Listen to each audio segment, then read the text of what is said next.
Hello friends, આજે આપણે જોઈશું અમુક એવા ધમાકેદાર આઈડિયાઝ જે તમારા રોજિંદા જીવનમાં તમને જરૂરથી કામ આવશે. તો વિડીયોને સ્કીપ કર્યા વગર એન્ડ સુધી જરૂરથી જોજો અને પસંદ આવે તો લાઈક કરજો. આજની પહેલી ટીપ જોઈએ. આપણે દરેકના ઘરની અંદર તળવા માટે આપણે તેલનો ઉપયોગ કરતા હોઈએ છીએ. આપણે પૂરી તળતા હોઈએ અથવા કોઈ પાપડ વગેરે તળતા હોઈએ તો કેવું થાય કે જે પાપડ અથવા કોઈ પણ વસ્તુ આપણે એની અંદર તળી હોય તો એના જે ફૂડ પાર્ટિકલ્સ હોય એ તેલની અંદર આવી જતા હોય છે. તેલ ઘણું હોવાથી આપણે એને યુઝ તો કરવાના જોઈએ છે, પરંતુ એની અંદર જે ફૂડ પાર્ટિકલ્સ હોય એની અંદર આપણું બીજું તેલ પણ ગંદુ થાય છે. તો એના માટે ટ્રીક જણાવું તો એના માટે અહીંયા આપણે રૂ લઈ લીધું છે. તો જે સાફ રૂ આવે એ લઈ લેવાનું છે ને હાથની મદદથી એને થોડું ફેલાવી લેવાનું છે. ત્યારબાદ આપણે શું કરીશું કે ત્યારબાદ આપણે જે ચાય ગળવા માટે ગળણી લેતા હોઈએ એ ગળણી લઈ લેવાની છે અને ત્યારબાદ જે રૂ છે એને આ રીતના ગળણીના સેન્ટરમાં મૂકી દેવાનું છે. જો તમે ડાયરેક્ટ ગળણીથી તેલને ગળો છો તો એની અંદર ફૂડ પાર્ટિકલ્સ બધા તેલની અંદર જતા રહે છે, પણ જો તમે આ રીતના કોટન છે વચ્ચે મૂકી અને ત્યારબાદ તેલને તળશો તો જે એની અંદર ફૂડ પાર્ટિકલ્સ હશે એ બધા આ રૂની અંદર ફસાઈ જશે અને તેલ આપણું એકદમ ચોખ્ખું ગળાશે. અહીંયા જો તમારે રૂની જગ્યા પર ટીશ્યુ પેપરનો ઉપયોગ કરવો હોય તો તમે એનો પણ ઉપયોગ કરી શકો છો. આના લીધે શું થાય કે આપણું તેલ એકદમ સાફ ગળાઈ જાય છે અને આપણે એને બીજી વખત આપણે પણ યુઝ કરી શકીએ છીએ. તો જો અહીંયા તમે જોઈ શકો છો કે રૂની અંદર કેટલા બધા કાળા કાળા કણો તેમજ જે ફૂડ પાર્ટિકલ્સ છે એ બધા ફસાઈ ગયા છે અને આપણું તેલ છે એકદમ સારી રીતના ચોખ્ખું ગળાઈ ગયું છે, જેને આપણે બીજી વાર માટે પણ ઉપયોગમાં લઈ શકીએ છીએ. ત્યારબાદ જોઈએ નેક્સ્ટ ટ્રીક. આ જે ટ્રીક છે એ જે લોકોને સિલાઈ કામ ઓછું ફાવતું હોય એ લોકો માટે ખૂબ જ ઉપયોગી રહેશે. ઘણી વખત કેવું થાય કે જે શર્ટના બટન હોય એ તૂટી જતા હોય છે, જેને લગાવવા સમયે કેવું થાય કે આપણે શર્ટના બટનને લગાવવા જઈએ તો બટન આમથી તેમ જતું રહે છે, જેના કારણે એકદમ સેન્ટરમાં બટન નથી લાગતું. જે લોકોને સિલાઈ કામ ઓછું ફાવે છે એ લોકો માટે આ પ્રોબ્લેમ તો ઘણો થતો હોય છે. તો એના માટે આજે એક ટ્રીક જણાવીશ જેનાથી તમે ઇઝીલી સેન્ટરની અંદર બટન છે એને લગાવી શકો છો. તો જે જગ્યા પર બટન આપણું નીકળી ગયું છે તે જગ્યા પર સૌથી પહેલાં જે બટન છે એને આ રીતના મૂકી દેવાનું છે. ત્યારબાદ આપણે લઈ લેવાની છે સેલો ટેપ. તો અહીંયા આપણે વ્હાઇટ કલરની જે સેલો ટેપ આવે એનો ઉપયોગ કરીશું અને ત્યારબાદ આ રીતના થોડી એને કાઢી અને કટ કરી લેવાની છે. તો જેટલું બટન નાનું કે મોટું હોય એ પ્રમાણે તમે અહીંયા કટ કરીને લઈ શકો છો. ત્યારબાદ આપણે જે બટન છે એને સેન્ટર પર મૂકી દઈશું અને એના પર આ રીતના સેલો ટેપને લગાવી દેવાની છે, જેથી બટન એકદમ આસાનીથી ચીપકી જાય અને બટન છે એ આમ તેમ ના જાય. ત્યારબાદ આપણે આ રીતના બીજી બાજુ પણ જે સેલો ટેપ છે એને લગાવી દેવાનું છે, જેથી બટન એકદમ સારી રીતના ફિક્સ થઈ જશે. ત્યારબાદ હવે આપણે સોય દોરડાની મદદથી જે બટન છે એને નીચેથી આપણે સિલાઈ લઈ લેવાની છે. આ રીતના કરવાથી શું થશે કે જે બટન છે એકદમ સેન્ટર પર લાગશે, પ્રોપર લાગશે, બિલકુલ પણ તમારું બટન આમથી તેમ નહીં લાગે. તો જો તમે બિગનર છો, તમને સિલાઈ કામ ઓછું ફાવે છે તો આ ટ્રીકને એક વખત જરૂરથી ફોલો કરજો. આ ટ્રીક તમારું ઘણું કામ છે એ આસાન કરી દે છે. તો આ રીતના આપણે જો બટનને લગાવી તો આપણે આસાનીથી જે સેન્ટર હોય ત્યાં જ આપણે બટનને લગાવી શકીએ છીએ. કોઈ પણ કુર્તી વગેરેમાં પણ જો તમારું બટન નીકળી ગયું હોય તો પણ તમે આ ટ્રીકને ફોલો કરી શકો છો. તો તમે જોઈ શકો છો એકદમ બટન આપણું સેન્ટર પર જ લાગેલું છે. ત્યારબાદ જોઈએ નેક્સ્ટ આઈડિયા. નેક્સ્ટ આઈડિયા છે મોજા માટેનો. આપણે બાળકોને ડેલી યુનિફોર્મ સાથે મોજા પહેરાવતા હોઈએ છીએ.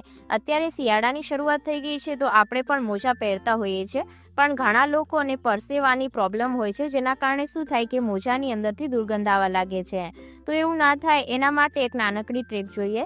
તો અહીંયા આપણે લઈ લેવાનું છે કોઈ પણ બ્રાન્ડનો પાવડર. તો તમારી પાસે કોઈ પણ જે પાવડર હોય ઘરની અંદર એનો તમે અહીંયા ઉપયોગ કરી શકો છો. ત્યારબાદ શું કરીશું કે આપણે જે મોજા છે એને આ રીતના ઉપર થોડા ફોલ્ડ કરી લેવાના છે.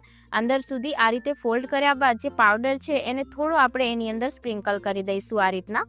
ત્યારબાદ શું કરવાનું છે કે આપણે બે હાથ વચ્ચે મોજાને થોડું આ રીતના મસળી દેવાનું છે, જેના લીધે શું થાય કે જે પાવડર છે મોજા પર ચારે બાજુ એકદમ સારી રીતના લાગી જાય. જે પાવડર છે એના કારણે શું થશે કે જે પરસેવો હશે એ બધો શોષાઈ જશે અને મોજાની અંદર બિલકુલ પણ દુર્ગંધ નહીં આવે. તો જો તમારા બાળકોને પરસેવાની પ્રોબ્લેમ હોય તો તમે આ ટ્રીકને એક વખત જરૂરથી ટ્રાય કરજો, તમને 100% રિઝલ્ટ મળશે. ત્યારબાદ નેક્સ્ટ આઈડિયા છે ડુંગળી સમારવા માટેનો. આપણે આલુ પૂરી, સમોસા અથવા કોઈ પણ ચાટ વગેરે ખાતા હોઈએ તો એની સાથે જે આપણને પ્યાજ સમારીને આપતા હોય એકદમ લચ્છા પ્યાજ હોય છે, જેને આપણે ચાકુની મદદથી સમારીએ તો એકદમ જે બારીક પ્યાઝ હોય એ નથી સમારાતી. આ રીતના આપણે સમારવાનો ટ્રાય કરીએ તો પણ એ બરોબર નથી કટ થતી. તો એના માટે એક નાનકડી ટ્રીક જોઈએ. તો એના માટે ચાકુની જગ્યા પર તમે આ ટાઈપની જે પીલર આવે એનો યુઝ કરી શકો છો. આજે આપણે પીલર બટેકાની છાલ કાઢવા માટે યુઝ કરતા હોઈએ છીએ, એની મદદથી તમે એકદમ લચ્છા પ્યાઝ છે એને કટ કરી શકો છો અને એકદમ બારીક કટ થાય છે. તો જો તમે ઘરે કોઈ ચાટ માટે પ્યાઝને કટ કરવા માંગતા હોય અથવા તો લચ્છા પરાઠા બનાવવા માંગતા હોય તો પણ આ ટ્રીકને તમે એક વખત જરૂરથી ટ્રાય કરજો. એકદમ જો બારીક પ્યાઝ તમારે કાટવી હશે તો પણ આની મદદથી એકદમ ઇઝીલી કટ થઈ જશે અને એકદમ ફટાફટ કટ થાય છે. બિલકુલ પણ વધારે ટાઈમ પણ નથી લાગતો અને એકદમ બારીક કટ થાય છે. તો અહીંયા તમે જોઈ શકો છો જે આપણે આલુ પૂરી વગેરે અથવા સમોસા કે કોઈ પણ ચાટની સાથે આપણને પ્યાઝ ખાવા માટે આપતા હોય છે એ બિલકુલ આ જ રીતની પ્યાઝ હોય છે. તો આ રીતના પ્યાઝ તમે પણ ઘરે કટ કરી શકો છો પિલરની મદદથી. તો તમે જોઈ શકો છો કે કેટલી ફટાફટ આપણી પ્યાઝ કટ થઈ ગઈ છે. ત્યારબાદ હવે આપણે એક બીજો આઈડિયા પણ જોઈ લઈએ.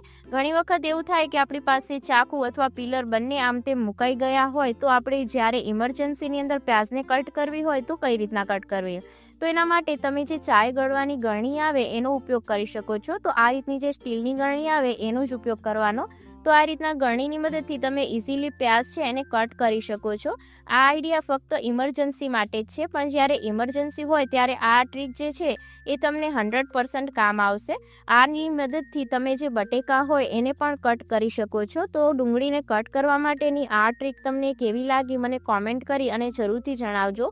જે સ્ટીલની ગળણી છે એકદમ શાર્પ હોય છે, જેના કારણે ઇઝીલી આપણે પ્યાઝ છે બટેકા છે એને કટ કરી શકીએ છીએ.